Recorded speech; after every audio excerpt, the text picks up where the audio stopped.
Sama Sayu gimana sih di film ini kan kamu sebagai produser juga ya? Seperti apa sih mungkin pertama kali atau bagaimana?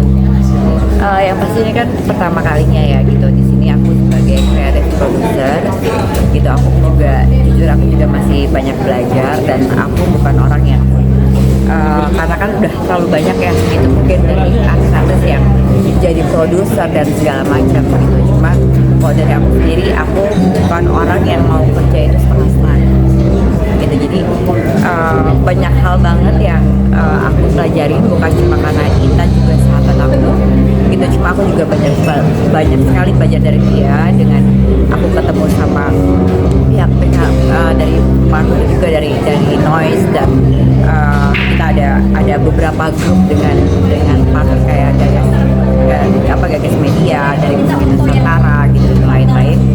Buat aku ini sesuatu hal yang luar biasa gitu karena buat aku sendiri ini saatnya kalau misalkan film Korea, film Bollywood, film Hollywood bisa masuk ke Indonesia, kenapa film kita nggak bisa untuk keluar? Aku lebih fokusnya lebih ke sana dan mungkin kayak Ritual Gaib ini karena kita karena kita sudah pengen ID-nya ya mungkin Randa Sura yang menyanyi Randa Sura ini dia bisa ada kemungkinan besar untuk tayang di sini, tapi buat the next Ritual Gaib mungkin bisa tayang di sini tapi bisa tayang di luar juga. Triggernya apa sih Mbak emang? Apa? Triggernya kenapa sih mau ke belakang layar maksudnya? Kalau aku sendiri, aku ingin sebenarnya gini, ini passion yang mungkin udah lama banget gitu. Cuma aku orangnya kayak nggak dan maju mundur karena itu tadi kan aku bilang aku bukan tipe orang yang mau setengah.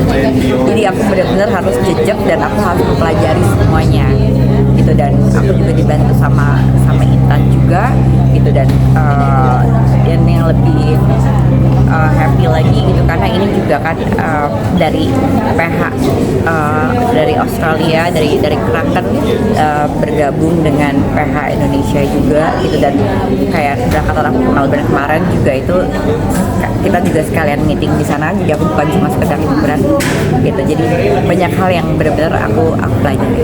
Sempat berpikir berapa tahun gitu? Oh lama banget, sempat ada yang menawarin itu dari tahun 2010 gitu, cuma ntar deh gitu, sampai akhirnya mungkin baru sekarang gitu kepanggilnya gitu, karena aku kayak udah melihat kayak apa ya,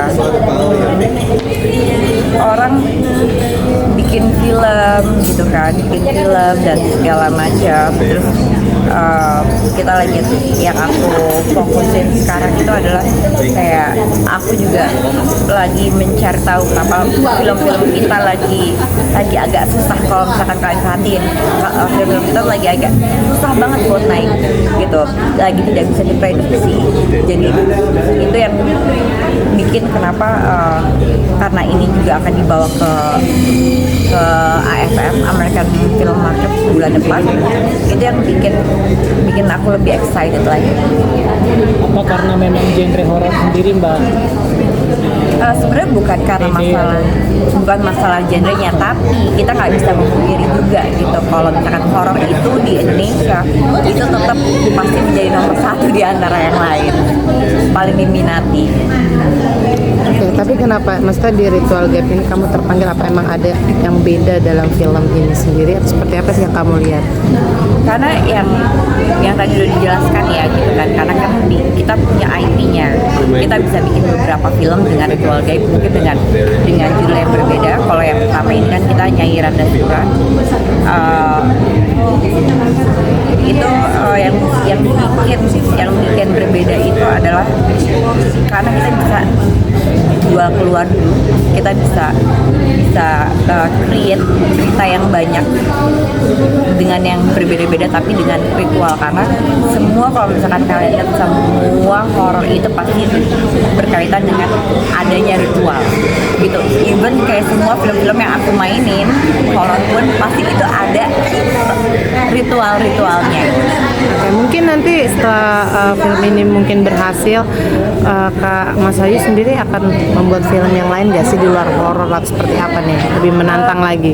bisa ada kemungkinan gitu. Cuma karena ini kan time banget, jadi aku juga masih banyak belajar gitu. Aku juga nggak mau kayak mungkin karena terlalu banyak juga ya gitu, kayak pemain tapi jadi produser gitu kan, tapi mungkin cuma naruh nama aja, dan aku nggak mau menjadi seperti itu. Tapi ketika kamu terjun sekarang, udah merasakan juga ada perbedaan nggak, atau lebih nyaman, atau mungkin nantinya akan kamu tetap di belakang layar dan nggak mau lagi? Kan di sini kan kamu muncul sedikit nih katanya, ya kan? Seperti apa nih? Buat kedepannya mungkin itu masih nanti dibicarakan ya gitu. Kalau sekarang ya sambil berjalan gitu kan, ya masih syuting juga gitu, tidak menutup kemungkinan apapun, mungkin masih main juga, mungkin ya kita belum tahu kedepannya seperti apa sih. Udah lagi? Oke, makasih Kak.